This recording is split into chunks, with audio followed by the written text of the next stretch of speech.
on IGY6 Games, the gamer channel that brings you a variety of entertainment and content. Bo here and here. Before I kick things off, I'd appreciate the love by you sharing and hitting those icons you need to click it. With that said, check out the social meds where it posts daily and keep in touch with the followers. Now let go.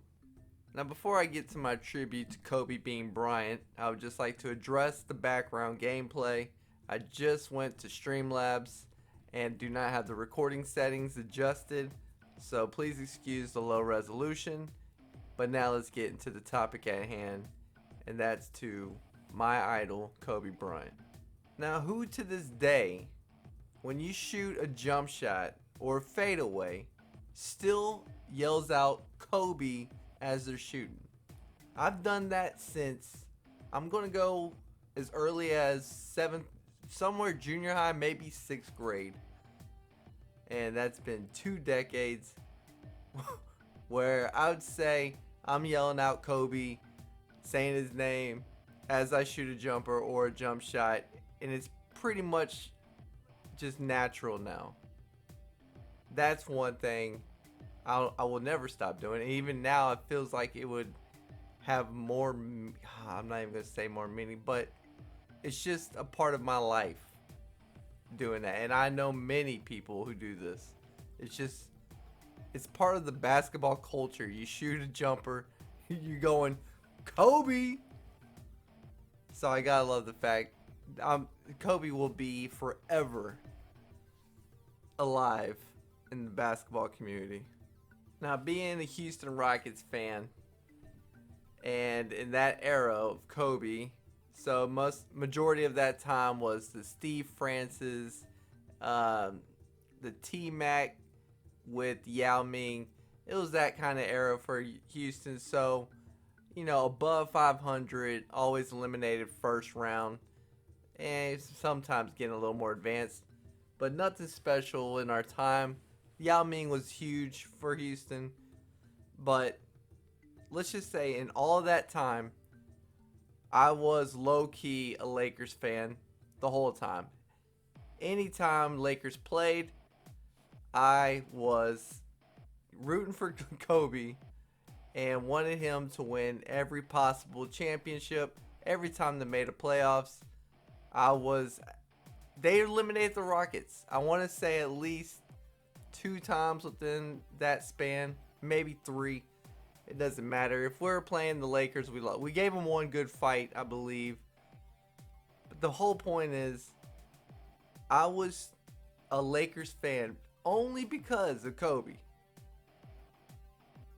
And that will never happen again. I will be a Houston fan with all the sports teams till the day I die now.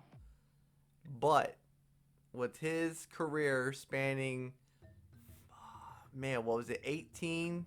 I want to say 18 to 21 years. Don't quote me. Don't get on me if I if this is a bad stat. But the man was on the court. I was watching. And there's so many memories. I'll bring up a few just to reminisce with people. But let's go with the most recent big memory. With the Achilles. When he tears his Achilles, he's got to shoot the 2 foul shots that he got called with, and he's already on the. I remember he was at the bench. There was like a timeout along with, or the injury timeout, and the refs are saying, "Hey, you got to come back to shoot the free throws." Dude, if y'all know how an Achilles tear happens, well, the effects after it's torn. You wouldn't be walking.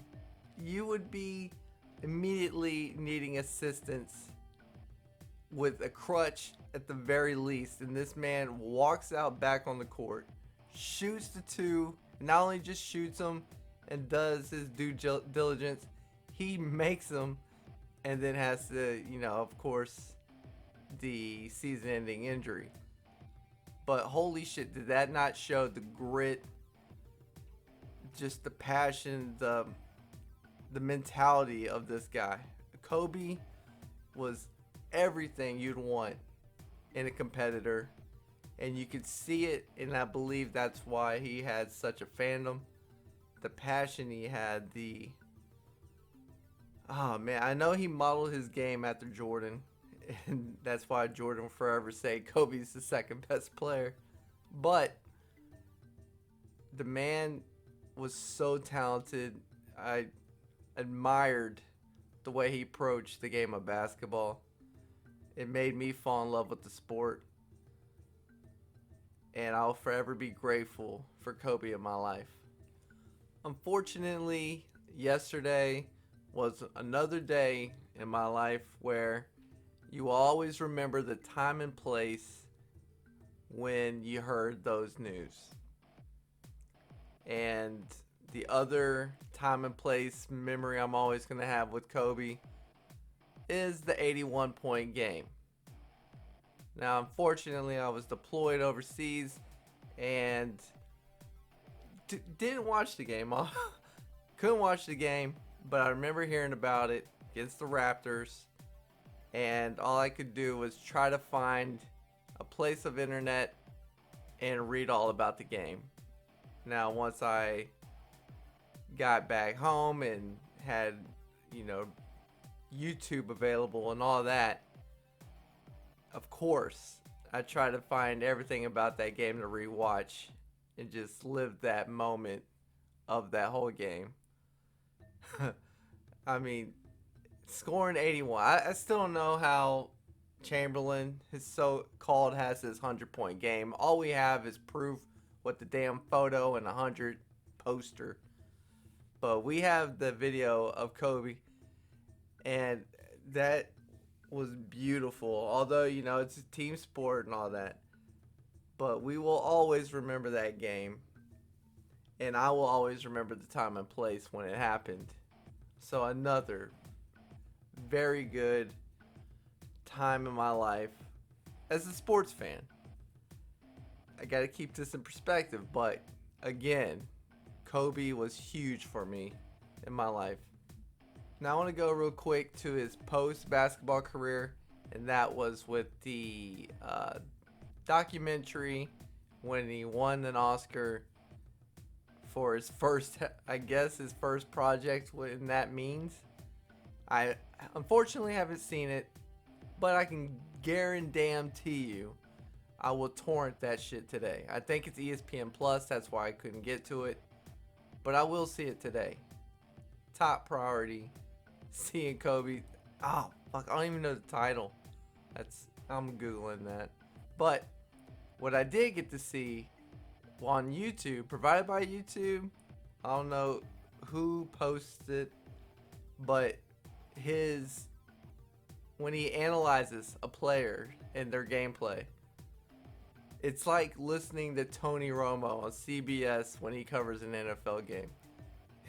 The dude, when he breaks it down of a player's techniques, he can see the knowledge the player has of the repeated reps of practicing a certain shot, knowing your position on the court, how to use the screen, how to set up the screen, the route to the hoop.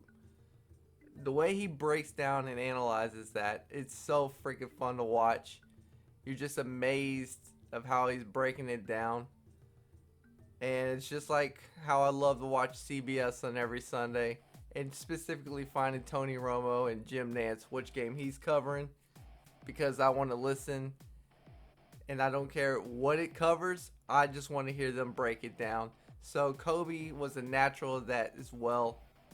And unfortunately, that was short-lived because I could have saw myself investing a lot of time and always listening to his breakdowns for players' gameplay. Another great memory of Black Mamba, the Black Mamba, is, I want to say, definitely a Lakers home game. And it's Chris Rock next to David Spade, next to the rest of the grown-up cast.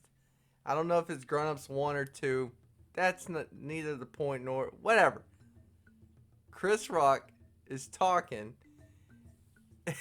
and then I want to say the camera zooms out and you see Kobe with the towel around his neck, just focused and zoomed in on the game itself, while Chris, I'd say, top 8 of my favorite comedians of all time.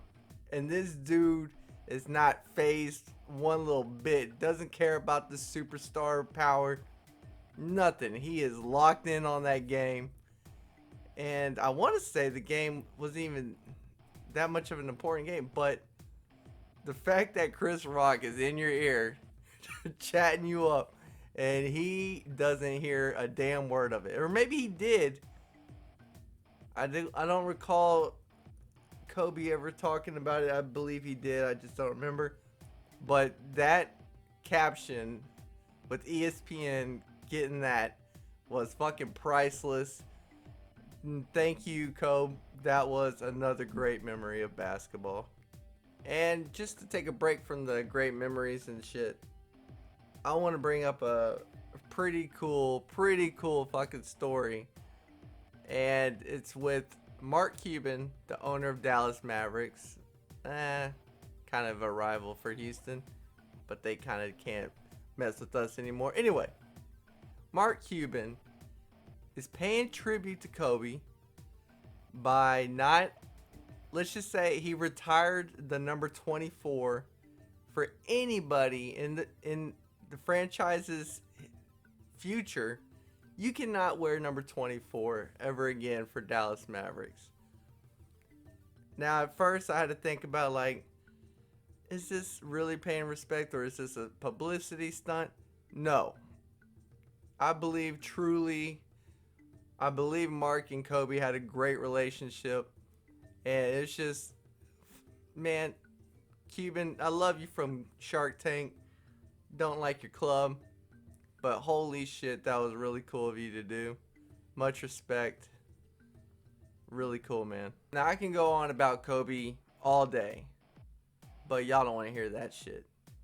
I do want to bring a weird perspective in, and I hope, although I don't like the player himself, I hope he does not at any way feel guilty, because I know in my freaking twisted ass mind, I would somewhat put the blame on myself. It's just simply a butterfly effect. Kobe goes to LA and pays tribute, unfortunately.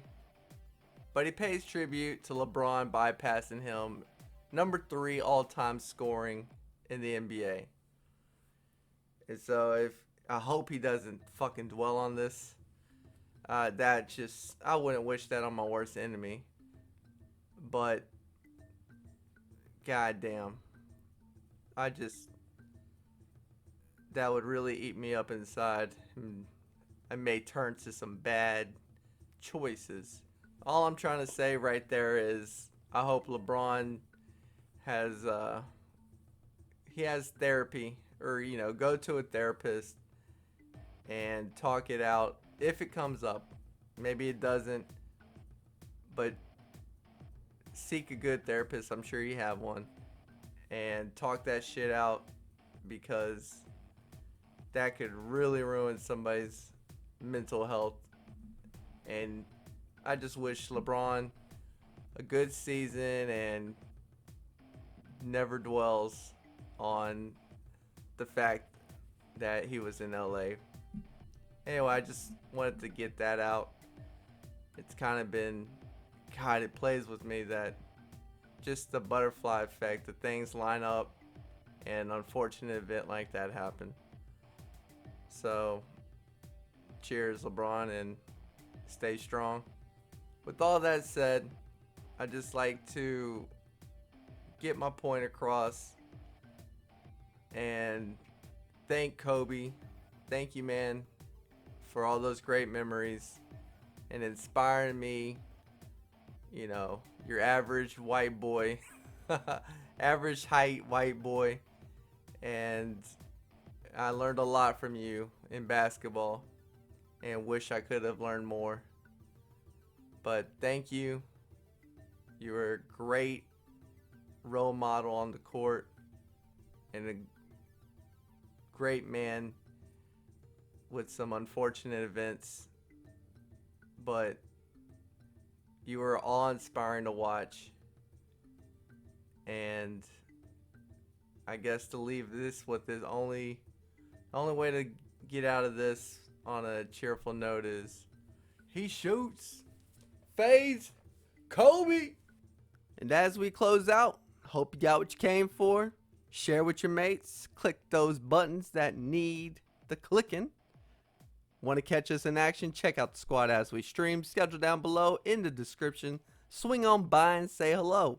And as always, I say peace.